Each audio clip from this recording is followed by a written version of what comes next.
할렐루야. 반갑습니다. 날씨가 참 무덥고 습한데 주의 주시는 그 힘과 은혜로 여러분들 잘 견디고 이겨내고 계시죠? 오늘도 하나님 주시는 은혜로 우리가 이겨내고 승리하는 그런 이 한 시간 되어지기를 축복합니다. 인사합시다. 어떻게 인사하죠? 시작. 하나님만큼은 당신을 사랑하십니다. 아멘, 아멘. 지난 시간에 우리는 복음 증거의 그 시급성, 그리고 두 가지 추수에 관해서 말씀을 드렸어요. 기억이 나실 줄로 알고, 첫 번째가 뭐였습니까? 심판의 시간이 이르렀기 때문에 우리가 열심히 복음을 전해야 된다 그랬어요. 두 번째는요, 이 심판을 피할 자가 없어요. 예수님을 믿지 않고서는 이 심판을 피할 자가 없기 때문에 복음을 증거해야 된다 그랬어요. 그리고 세 번째로는 이 심판이 한번 시작이 되면 그 누구도 말릴 수가 없고 그 누구도 더 이상 구원을 얻을 수 없기 때문에 심판이 시작되기 전에 복음을 전해서 그들의 심판에서부터 구원을 얻도록 해야 된다 말씀을 드렸죠. 그리고 이런 복음 증거의 사역이 맞춰지게 되면 이제 뭐예요? 두 가지 추수가 일어나는데, 첫 번째 추수는 익은 곡식 추수였고 두 번째 추수는 익은 포도 추수였어요. 그러니까 익은 곡식 추수는 구원받는 사람들을 하나님이 구원으로 이렇게 모아오는 거죠. 그리고 익은 포도 추수는 뭐냐 하면 심판받을 사람, 예수를 믿지 않고 살았던, 하나님 없이 하나님 난 몰라 하며 살았던 그런 사람들에 대해서, 배교했던 사람들에 대해서는 심판으로 추수를 하게 되는 그런 일들이 일어난다 그랬어요. 그래서 요한계시록 마지막 부분에 가면 제가 계속 말씀을 드렸지만 마지막에 7년 큰 대환란이 있는데 그 전 3년 반 동안에 어려움들이 참 많죠. 우리를 유혹하고 핍박하고 살지 못하게 하는 그런 어떤 제도적인 어떤 그것들이 참 많이 있을 텐데, 그때 이 짐승의 표를 받지 않고 배교하지 않고 끝까지 믿음으로 버텨낸 이 성도들은 이 후 3년 반 짐승과 적그리스도가 통치하는 이 더 큰 극심한 고난 중에 임하지 않고 이때 예비처에 하나님이 예비해 놓으신 예비처에서 하나님이 보호를 하신다 그랬어요. 그리고 7년 환란이 다 끝나고 나면 전 3년 반, 후 3년 반, 이때는 예비처에 우리가 보호가 되고 요게 끝나고 나면 예수님이 재림을 하실 때 예비처에 있던 우리 같은 성도들은 어떻게 돼요? 하늘로 들림을 받아요. 이거를 이제 공중 휴거라 그러죠. 그래서 휴거를 받으면서 공중에서 주님을 맞이하게 되는 그런 은혜가 있게 되고, 나머지는 이 땅에서 이제 완전히 완멸되고 심판되는 그런 일들이 벌어진다라고 말씀을 드렸어요. 오늘 본문은 뭐냐 하면 이 공중 휴거에 대한 구체적인 어떤 계시를 보여주고 있는 내용인데요. 1절을 먼저 한번 읽어보도록 하겠습니다. 1절 시작. 또 하늘에 크고 이상한 다른 이적을 보매 일곱 천사가 일곱 재앙을 가졌으니 곧 마지막 재앙이라 하나님의 진노가 이것으로 마치리로다. 아멘. 자, 일곱 천사가 일곱 재앙을 가졌다라고 말을 하죠. 그리고 이것이 마지막 재앙이래요. 이 마지막 재앙으로 인해서 하나님이 이 땅에 내리는 진노가 끝난다, 이렇게 말씀을 합니다. 그런데 이 일곱 천사가 이 일곱 재앙을 누구에게 받느냐 하면 7절 말씀을 한번 볼게요. 7절 시작. 내 생물 중에 하나가 영원토록 살아계신 하나님의 진노를 가득 남은 금 대접 일곱을 그 일곱 천사에게 주니. 자, 여기 보니까 내 생물이나 내 생물 중 하나, 천사를 예표한다 그랬죠. 영적인 그 존재를 얘기한다 그랬어요. 이 천사 중 하나가 하나님의 진노, 재앙이 가득 담긴 금 대접, 이 금 대접을 누구에게 주냐 하면은 천사들에게 줘요. 7개의 대접을 7 천사에게 줍니다. 그러면 그 대접을 받은 7 천사가 어떻게 해요? 그거를 땅에 하나씩 부어요. 이 땅에. 그럼 그게 하나씩 심판이 되어지는 거, 재앙이 되는 거죠. 이게 7 대접 심판이라고 하는 건데 자세한 내용은 다음 주 16장부터 이게 나오거든요. 오늘은 전체적인 것들을 이제 보신다 하면 돼요. 그래서 이렇게 요게 모든 것이 끝나면 하나님의 심판도 종결이 된다. 그렇게 말씀을 합니다. 그런데 좀 이해가 안 되고 좀 이상한 건 뭐냐 하면 이런 마지막 심판, 이 마지막 재앙을 오늘 요한계시록에서 저자 요한은 뭐라고 표현을 하냐면 크고 이상한 다른 기적이다. 재앙이 여러분 기적이에요? 그렇게 표현하기는 좀 그렇죠. 우리 성경에서는 이걸 이야기가 조금 아리까리하고 헷갈릴 수가 있는데요. 이상하다라고 하는 이 표현은 어떤 표현이냐면 원어적으로 볼 때 아주 경이롭다. 정말 놀랍다. 그냥 놀라는 게 막 깜짝 놀라, 안 좋은 걸로 놀라는 게 아니라 와 정말 위대하다. 와 원더풀, 박수 치는 거 있죠. 원더풀 정말 놀랍다. 이거는 인간의 이성이나 논리로 이해할 수 없는 엄청난 놀라움을 봤을 때 표현하는 이 단어가 이상하다라고 하는 거예요. 우리가 세상에서 이제 살아가면서 여러분들은 쓰는지 모르겠지만 젊은 세대들이 너무 깜짝 놀라고 우와 이거 정말 굉장한데 대단한데 라고 이런 걸 느낄 때 이 젊은 세대들이 쓰는 게 있어요. 와 완전 깼다. 이런 거 쓰잖아요. 그죠? 이 완전 깼다라고 하는 거는 좀 부정적으로 쓰일 때도 있고 긍정적으로 쓰일 때도 있는데 이 긍정적으로 쓰이는 이 완전 깨는 거, 긍정적인 의미, 내 생각과 내 논리와 내 이성으로 생각했을 때는 저게 저렇게 안 될 줄 알았는데 우와 내 생각을 완전히 벗어나네. 내 이성을 완전히 벗어나네. 내가 전혀 경험해보지도 못한 신세계가 열리네. 오 놀라워. 원더풀. 이해되세요? 완전 깼어. 날 완전히 깼어. 그래서 너무 완전히 내가 깨져가지고 그 앞에 내가 무릎을 꿇을 수밖에 없는. 이해되세요? 이게 이상한 거예요. 이게 오늘 성경에서 말하는. 자, 그런데 뭐가 그렇게 이상하냐? 보통 심판, 재앙 그러면 무섭잖아요. 그죠? 두렵잖아요. 이거 어떡하지? 이제 다 끝났네? 이제 절망이네? 그런데 이 심판과 재앙이 우리에게는 그런 게 아니라 우리에게는 구원을 이루는 사건이라는 거죠. 그러니까 완전 깨는 거예요. 심판인데 구원이야. 이 완전 깨는 거죠. 저걸 보면서 지금 심판이 막 여기저기서 재앙들이 막 일어나는데 그걸 보면서 두려워하는 게 아니라 나중에 알고 보니까 결말을 알고 보니까 와 하나님 정말 묘를 써도 어떤 저런 묘를 쓰실 수가 있을까? 와 완전 깨네. 정말 깨네. 이렇게 될 줄 진짜 상상도 못했네. 이게 기이한 거, 이게 놀라운 일이고 이게 이상한 기적이라고 하는 거예요.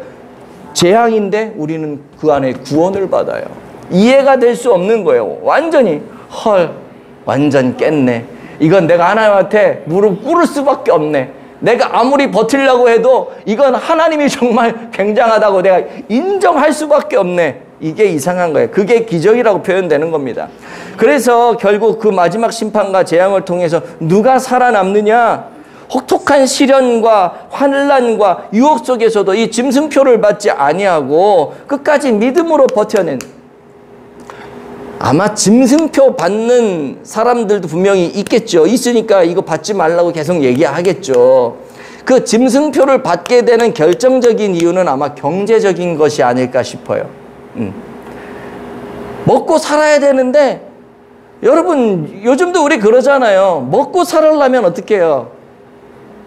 주일날 나가서 일해야 돼. 먹고 살려면 주일날 나가서 일해야 돼. 이 경제적인 것 때문에 할 수 없어. 하나님도 이 정도 눈 감아 주시겠지. 하나님의 자녀가 이렇게 힘들게 사는데 내가 주일날 나가서 일한다고, 내가 주일날 나가서 돈 번다고 하나님이 뭐 어떻게 하시겠어? 라고 얘기할 수도 있잖아요. 솔직히 인간적으로 우리가. 그럼에도 불구하고 그런 것들이 하나 둘 쌓이다 보면 어떻게 돼요? 나중에 하나님을 떠나게 되고 배교하게 되고, 처음에는 아니었는데 하다 보니까 편해지거든 그게. 그러니까 나도 모르는 사이 그렇게 가는 거예요.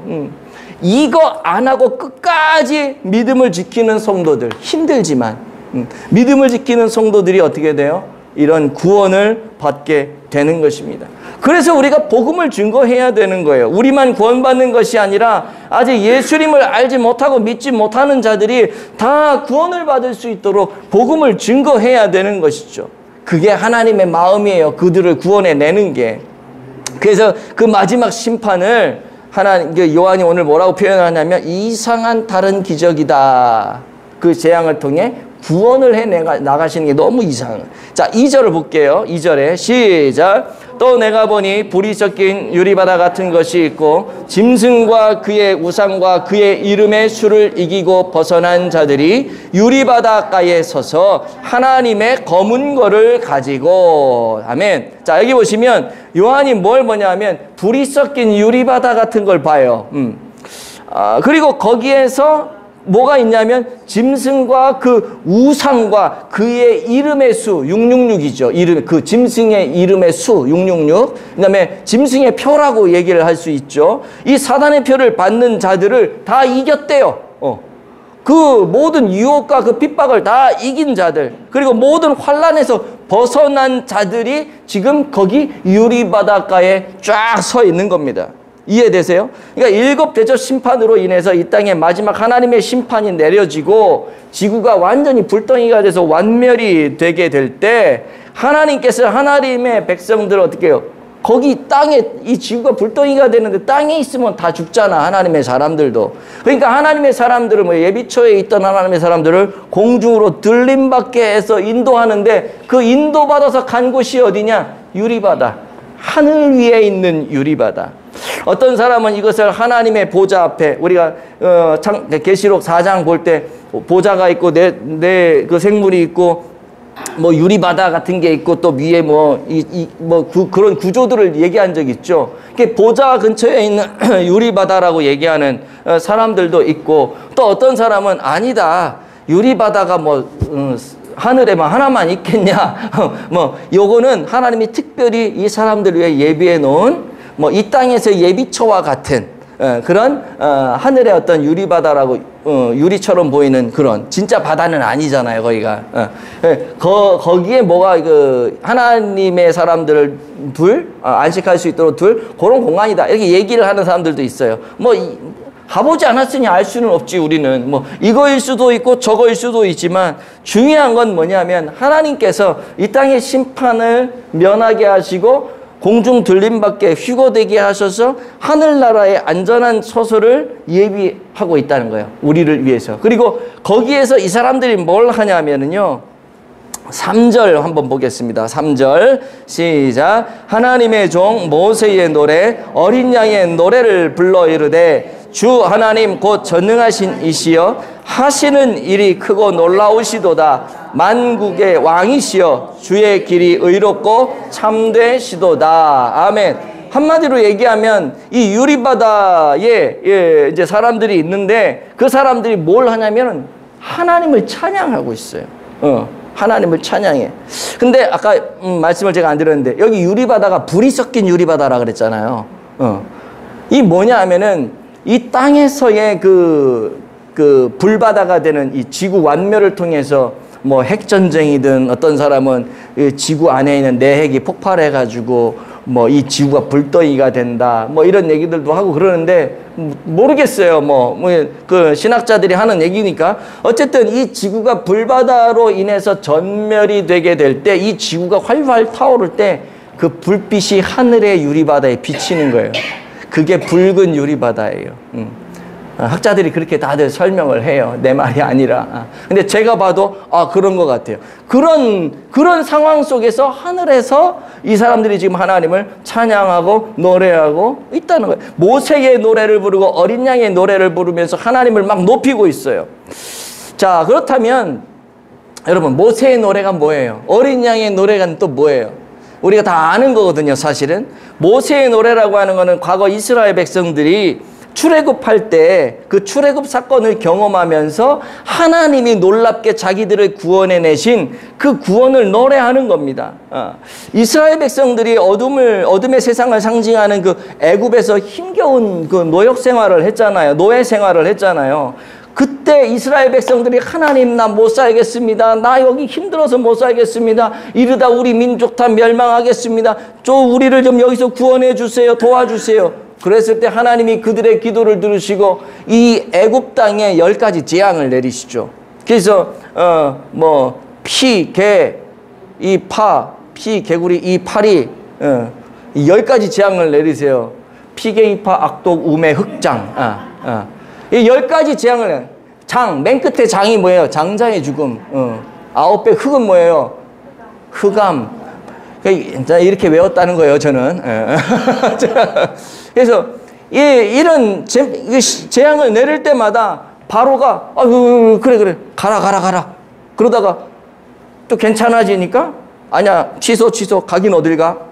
계속 그러다가 결국 마지막 장자의 재앙, 자기 아들이 죽는 그런 장자의 재앙까지 일어남으로 말미암아 결국 어떻게 해요? 이스라엘 보내게 되잖아요. 이스라엘을 보내는데 곱게 갑니까? 가다가 바로가 또 정신을 인간적인 정신을 차리고 나니까 아이고 내가 잘못했네. 내가 쟤네들을 보내면 안 되는데 또 군사들을 총동원해가지고 그 홍해까지 막 달려갑니다.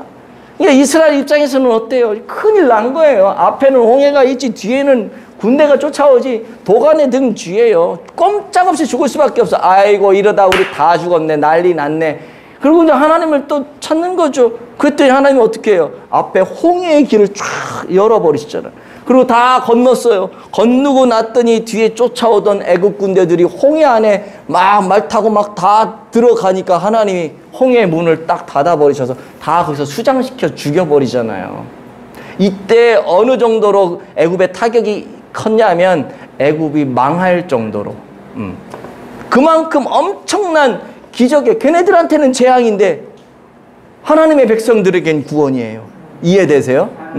그 놀라운 기적을 막 찬양하는 거예요. 뿐만 아니라 어린 양의 노래는 똑같습니다. 어린 양의 노래는 모세의 노래의 새로운 버전이라고 보시면 돼요. 말세 때에 이 세상 끝날에 정말로 적그리스도 짐승의 그 세상 권세의 그 소나기에서 어떻게 살아날 길이 없는 그런 상황을 사는 그리스도인 우리 성도들, 예수 잘 믿는 우리들이 어떻게 할 재간이 없는데 하나님이 예비처를 만들어 놓고 우리를 보호해 주시고 이 지구가 완멸되고 불덩이가 될 때도 하늘 유리 모자로 우리를 올려주셨어요. 우리를 거기서 안전하게 이런 모든 일들을 바라보면서 이 세상은 재앙인데 우리는 구원받아 있잖아. 하늘에서 하나님이 예비하신 안전한 처소 유리바다에서 우리가 있잖아. 그러니까 그거를 보면서 찬양을 하는 거예요. 어린 양을 찬양하는 거예요. 예수 그리스도 어린 양의 보혈의 피로 우리가 구원받았다. 이거로 찬양을 하는 거예요. 유리바다에서. 이해가 되시죠? 그런데 이 노래에서 알 수 있는 게 뭐냐면 이스라엘 백성들은 자기를 추적해 오는 애국 군대와 싸우지 않았잖아요. 세상 애국이 쫓아온다고 자기들도 칼 들고 방패 들고 가서 맞붙어서 싸우지 않았잖아요. 싸울 힘도 없고 무기도 없고 그런 싸움의 어떤 기술도 없어요. 이 사람들은. 그들이 할 수 있는 건 아무것도 없었어요. 오로지 할 수 있는 게 뭐냐? 그냥 하나님이 하시는 거를 하나님 믿고 하나님이 행하실 거를 믿고 그냥 기도하고 하나님이 행하실 거를 그냥 바라보는 것 외에는 할 게 없었어요. 그리고 나서 하나님이 행하신 걸 보고 뭐예요? 찬양하는 거. 이게 그 이스라엘 백성들, 과거 출애굽 당시에 이스라엘 백성들이 할 수 있었던 유일한 일이었어요. 근데 어떻게 돼요? 이겼잖아요. 구원받았잖아요. 어린 양의 찬양도 마찬가지예요. 적그리스도, 세상 짐승, 권력 이런 세상 속에서 정말로 우리가 그들과 싸워서 이길 수 있는 뭐 그런 게 없어요. 경제력도 우리는 안 되고요. 학벌도 안 되고요. 정치력도 안 되고요. 그 적그리스도 짐승으로 나타나는 이 사람들은 세계를 지배하고 그쪽으로 예수 그리스도와 맞서서 이 땅을 자기가 주물럭주물럭 하려고 하는 사람들인데 생각해 보세요. 우리 같은 사람하고 싸움이 되겠어요? 돈도 안 되고 이 머리도 안 되고 뭐 모든 백그라운드 자체가 이거 싸워서 될 일이 아니에요. 그런데도 불구하고 우리 뭐예요? 우리 하나님 앞에 기도하잖아요. 믿음으로 기도하잖아요. 하나님 도와달라고 기도하잖아요. 나 하나님 꼭 붙잡겠다고 기도하잖아요. 그럼 하나님이 어떻게 해요? 그 힘든 상황 속에서 우리가 그들과 싸워서 이길 수 있는 상황이 아닌데도 불구하고 우리가 살아남게 하고 우리가 이길 수 있게 하고 그게 은혜인 거잖아요. 그거를 지금 이 사람들이 하늘나라 유리바다에서 찬양하고 있는 거예요. 아무것도 할 수 없는 거예요. 여러분, 바로 이것이 하나님의 백성과 세상 사람들의 차이입니다. 하나님의 백성과 세상 사람들의 차이요. 우리는 세상 사람들처럼 살아남기 위해서 눈을 부라리고 정글의 짐승들처럼 어떻게 해서 물고 뜯고 싸우는 이런 수준으로 이 세상을 살면 안 돼요. 아무도 아멘을 안 하지만은 거리가 먼 것 같죠. 우리는 사실 다른 차원에서 사는 사람들이에요. 우리는 영원을 소유한 사람들입니다.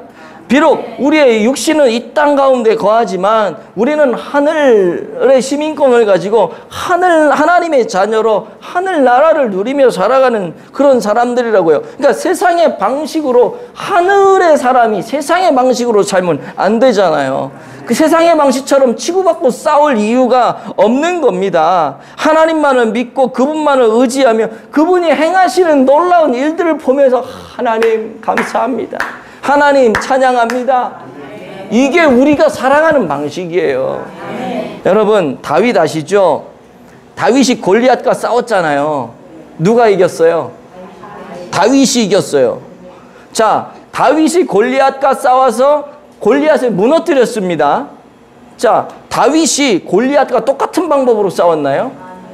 골리앗 뭘로 왔어요? 칼과 창으로 갑옷 딱 쓰고 세상 방식 전쟁하려면 그렇게 해야 되잖아요. 그렇죠? 근데 다윗은 어떻게 했어요? 처음에 다윗이 사울에게 갔을 때 사울이 뭐라 그럽니까? 야, 너 그렇게 가서 싸우려고? 아니야, 내가 갑옷도 주고 칼도 줄 테니까 내 거 입어. 그래서 갑옷 입어보고 칼 딱 했는데 이 어린 아이에게 그 장군의 갑옷과 칼이 어울리냐고요. 근데 사울은 뭐예요? 골리앗이 저렇게 강한 장수가 오면 너도 거기에 맞대응하는 무기를 갖고 나가야 돼. 이게 세상 방식이잖아요. 근데 다윗이 어떻게 합니까? 아유, 왕이시여, 이거 다 안 됩니다. 내가 해보니까 안 될 것 같아요. 나는 그냥 물맷돌 하나 가지고. 그리고 또 뭐 물맷돌만 갖고 갔어요? 다윗이 나간 골리앗을 맞아 싸운 이유는요, 만군의 하나님 여호와의 이름으로 간 거예요. 그게 뭐냐? 내가 싸우는 게 아니에요. 여호와 하나님이 싸우시도록 간 거예요. 이게 세상 사람과 하나님의 사람의 차이예요. 하나님이 싸우시도록 이겼잖아요. 인간의 방법으로 싸웠으면 다윗이 이겼을 것 같아요. 어린 마무라치도 없죠. 하나님의 방법을 사용하니까 하나님이 이기게 하시는 거예요. 여러분, 이 땅에서 적그리스도와 짐승들을 이 추종하는 이런 세력들, 엄청난 힘을 가진 사람들이 아까도 말했지만 세상에서 잘 나가는 사람들이에요. VIP 그 유명 인사들이에요. 영웅 호걸들이에요. 이름만으로도 이 세상을 호령할 수 있는 그런 사람들이에요. 이 사람들이. 그 사람들하고 우리가 맞붙어서 싸우면 이길 것 같아요? 그 사람들 방법으로 우리가 똑같이 하면은 이길 것 같냐고요. 안 돼요. 우리가 승자가 될 수 있는 것은 하나님의 이름을 내세우고 나가야 돼요. 하나님이 싸우시도록 우리는 하나님 앞에 하나님을 믿고 의지하고 기도하는 거예요. 그럴 때 영원한 승자가 되는 겁니다. 세상 방식으로 조금, 그래서 우리 그러잖아요. 어떻게 해서든지 해보려고 그런 사람들 그 끈앞풀이라도 잡아보려고 우리 그러지 않습니까? 이게 세상 방식이잖아요. 내가 이 세상에서 잘 살려면 저 잘 나가는 저 사람 어떻게 좀 끈앞풀이라도 좀 잡아보려고 막 그래가지고 처음에는 뭐 끈앞을 좀 잡았다가 잘 될 수도 있겠지. 근데 그게 영원한 승자는 아니라는 거예요. 영원한 승자는 하나님을 붙잡아야 되는 줄로 믿습니다. 하나님을 의지해야 돼요. 하나님을 앞세워야 되는 거예요. 이런 사람들이 지금 어디 있냐면 하늘나라 유리바다에 있는 거예요. 하나님을 찬양하는 거예요. 결국 하나님의 마지막 재앙 심판이 떨어지면 모든 판도는 다 뒤바뀝니다. 전혀 승리할 것 같지 않았던 하나님의 백성들이 완전한 승자로 등극을 하고요. 그렇게 세상에 힘있고 잘 나가고 굉장하고 의기양양했던 그 세상의 권력을 가진 그 사람들이 순식간에 무너지게 되는 거예요. 이게 일곱 대접 재앙, 이 일곱 대접 재앙의 이 심판이 우리에게 주는 교훈이죠. 그래서 이게 기적이라고 아까 얘기하는 거예요. 기적이라고. 자, 그래서 이 요한계시록에 계속 반복되는 게 뭐냐면 세상에 떨어지는 그 심판을 보고 하나님의 백성들 너희 두려워하지 말아라. 이 세상이 뭐 무슨 일이 있어도 두려워하지 마라. 너희들을 살리기 위해서 이 심판이 있는 거다. 이해가 되세요? 이 심판은 우리를 위한 심판이 아니라 우리에게는 구원이에요. 구원. 이게 요한계시록이 얘기하는 겁니다. 자, 그럼 어린 양의 노래를 좀 더 살펴볼게요. 4절 볼게요. 시작. 주여 누가 주의 이름을 두려워하지 아니하며 영화롭게 하지 아니하오리까 오직 주만 거룩하시니이다. 주의 의로우신 일이 나타났음에 만국이 와서 주께 경배하리다 하더라. 자, 아멘. 3절에 보니까 전능하신 이시여 하시는 일이 크고 놀라우셔도 3절에서는 그렇게 얘기를 했는데 4절에서는 뭘 얘기하냐면 얼마나 크고 두려운 분인가. 누가? 우리 하나님이 그 감격을 가슴속에 확 새겨 넣습니다. 누가 주의 이름을 두려워하지 않겠느냐? 두려워한다는 거죠. 누가 영화롭게 하지 않겠느냐? 다 하나님을 영화롭게 한다는 거예요. 그거를 아는 거예요. 그거를 아는 거예요. 이게 정말 중요합니다. 정말 중요해요. 이걸 알기 때문에 만국이 와서 하나님께 경배한다 그러잖아요. 경배한다고. 그만큼 하나님의 위엄이 굉장하다는 거예요. 이건 말로 표현할 수도 없다는 거예요. 이거는. 근데 이게 왜 굉장히 중요하냐 하면 이스라엘 백성들은 늘 뭐예요? 애굽에 살면서 애굽 왕을 보면서 늘 두려웠어요. 애굽 왕이 늘 두려웠어요. 저렇게 힘 있는 자가 우리 민족을 멸망시킬까 봐 늘 주눅들고 힘들고 뭐 그랬어요. 당시 애굽이 세계 최고의 강대국이었단 말이죠. 그런데 이 애굽 왕은 절대 주권자였어요. 그 힘이라고 하는 것은 가히 뭐 일반 백성들이 상상할 그런 정도의 힘이 아니었어요. 엄청난 위력을 가진 자였거든요. 그런데 모세가 나타나서 한 게 뭐냐 하면 애굽 왕을 보면서 겁먹고 주눅들었던 이 이스라엘 백성들에게 누구를 보여줬냐 하면 하나님을 보여줬어요. 하나님을요. 홍해가 갈라지고 그 강한 애굽 군대가 다 수장되어 버리는 하나님의 놀라운 능력을 보여준 거죠. 하나님을 보지 못했을 때는, 하나님의 능력을 보지 못했을 때는 애굽 왕이 캡틴이었어요. 최고였어요. 애굽 왕이 절대 주권자였어요. 아주 위대하고 커 보였어요. 근데 하나님을 보고 나니까 애굽 왕이 어떻게 보여요? 개뿔 아무것도 아니야. 애굽 왕이 그래요. 하나님을 딱 보고 나니까 아무것도 아니야. 아이고 우리가 우물한 개구리였구나. 애굽 왕이 최고인 줄 알았는데 아이고 우리가 우물한 개구리였구나. 그게 아니었구나. 하나님이 진짜 이거구나. 마찬가지로 이 요한계시록이 쓰여졌던 당시 이 초대교회 성도들도 로마 황제가 애굽 왕처럼 굉장한 존재였고 신적인 존재였거든요. 너무 눌려 있었어요. 그래서 그들에게는 하나님의 전능하심이 필연적으로 경험이 돼야 됐거든요. 그게 있어야지 이 뭐예요? 로마 황제가 두렵지 않은 거죠. 그게 있어야지. 그래서 자꾸 이 요한계시록을 통해서 이 모세의 노래, 어린 양의 노래를 통해서 하나님이 어떤 분이신가를 계속 요한을 통해서 요한이 보게 하고 또 그 요한이 그걸 봤으니 이제 그 고난받고 힘들어하는 고통받는 이스라엘 백성들에게 가서 하나님은 이런 분이라고 하는 걸 또 보여줄 거 아니에요. 그러면 그 고통받는 현실에서 이 백성들이 어떻게 해요? 이기고 살아가게 되는 거죠. 끝까지 믿음을 지키게 되는 거죠. 저 유리바다 위에 올라가서 하나님을 찬송하는 그런 거룩한 백성, 거룩한 하나님의 사람들이 되는 거죠. 구원을 누리게 되는 거죠. 그래서 이 요한계시록에서는 계속 이런 이야기를 하고 있는 겁니다. 언젠가도 말씀을 드렸지만 63층, 요즘에는 그보다 더 높은 빌딩들이 있죠. 그 고층 빌딩에서 유리를 닦는 사람들, 직업이 그런 사람들이 있잖아요. 이 사람들이 어떻게 거기서 유리를 닦냐. 우리는 막 한 3층만 올라가도 다리가 후들후들 떨려가지고 그런데 이 높은 곳에서 유리를 닦는 사람들, 그 베테랑들의 특징이 뭐냐? 아래를 안 쳐다본다는 거죠. 위에만 보고 닦는데, 위에만 보고. 그 사람이 닦는데요. 뭐 안전장치 같은 걸 다 하겠지만은 아래를 보는 순간 아찔해가지고 그냥 중심을 못 잡는다는 거예요. 근데 위에만 보고 이렇게 닦으면 그냥 땅에 서 있는 거랑 똑같다는 거지. 예. 그렇게 닦는데요. 여러분, 우리는 하늘을 보고 살아가는 성도가 돼야 될 줄로 믿습니다. 이 땅을 보면은요, 머리 아프고 골치 아프고 신경 써야 되고 정말 돌아가시겠는 일들이 얼마나 많아요. 그 땅을 보면은요, 그냥 우울증이 생기고 땅을 보면은요, 확 죽어버리고 싶고 이런 땅에서 내가 더 살아야겠나? 아유, 하나님 날 좀 빨리 데려가서 뭐 이런 기도가 막 나올 수도 있는데 하나님이 데려가면 그래도 다행이지. 딴 데로 갈까봐 걱정이지. 근데 여러분 중요한 게 뭐예요? 하늘을 바라보면서 하나님 나라를 바라보면서 이 땅을 살아가는 사람들은 하나님 나라를 봤기 때문에 하나님이 어떤 분이신가를 알았기 때문에 그 모든 것들을 이겨내는 것입니다. 5절을 볼게요. 5절. 자, 5절 시작. 이 일 후에 내가 보니 하늘의 증거 장막의 성전이 열리며. 아멘.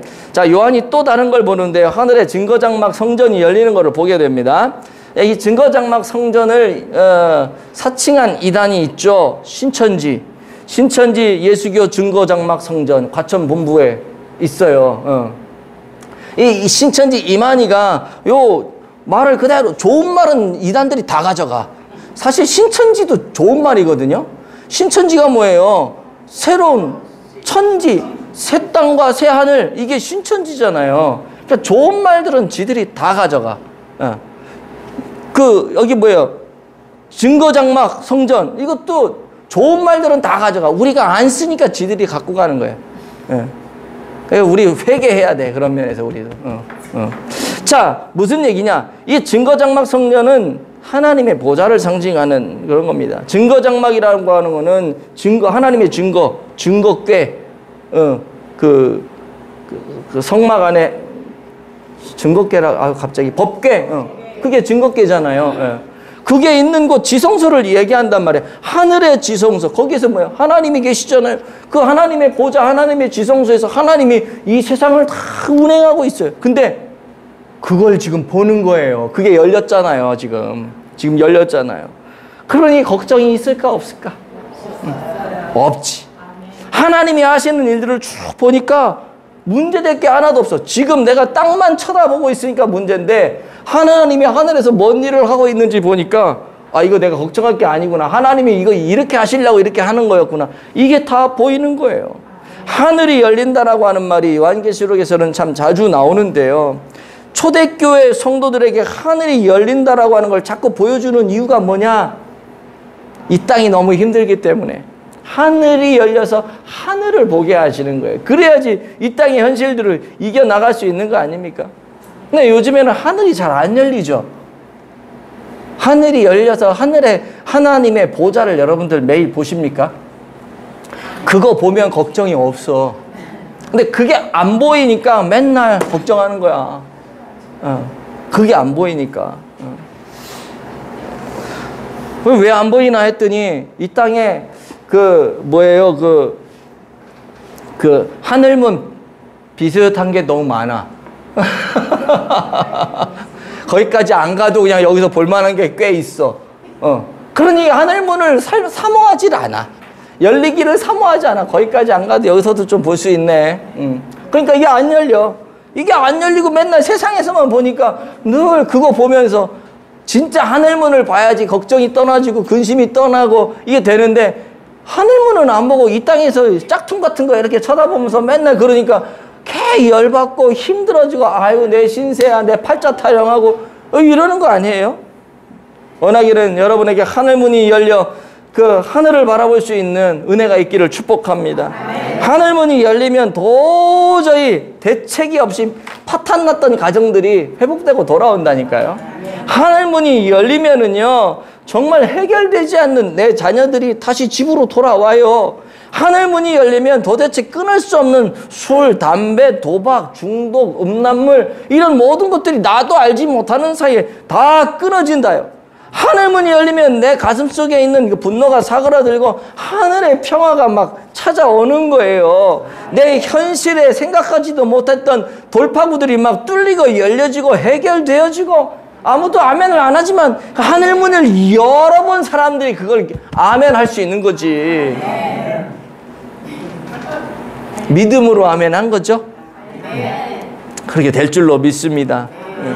그래서 하늘의 그 증거장막이 열려지고 그걸 보게 되는 사람들에게는 이런 역사가 일어나는 거예요. 6절부터를 쭉 보면 읽지는 않을게요. 시간 관계상 1절은 읽지는 않을 건데 6절부터 나오는 내용이 뭐냐 하면은, 그렇게 그 하늘의 증거장막을 이렇게 딱 열어서 딱 보니까 거기 7 천사가 나오는 거예요. 그리고 4 생물 중에 하나가 나와서 그 하나님의 그 진노가 담긴 그 대접을 7 천사들에게 딱 줍니다. 그리고 아까도 말씀드렸지만은 그 진노가 담긴 7 대접을 천사들이 하나씩 이 땅에 부어요. 부으면 그것이 첫 번째 대접 재앙, 두 번째 대접 재앙, 세 번째 대접 재앙 해가지고 7번째 대접까지 재앙이 쭉 간단 말이에요. 그러면 이 땅에서 하나님의 재앙 심판이 끝난다. 그리고 그것이 16장 다음 주부터 이제 그 대접 심판이 이제 나오게 되거든요. 그런데 8절 말씀에 보니까 이런 말이 있어요. 한번 읽어볼게요. 시작. 하나님의 영광과 능력으로 말미암아 성전에 연기가 가득 차매 7 천사의 7 재앙이 마치기까지는 성전에 등이 들어갈 자가 없더라. 아멘. 7 천사의 7 재앙이 맞춰지기까지는 성전에 들어갈 자가 없다라고 하는 말은 뭐냐? 일단 심판이 시작되어지면 그 누구도 하나님 성전에 들어가서 하나님을 말릴 자가 없다는 거예요. 심판이 시작되면 그때부터는 구원이 없어요.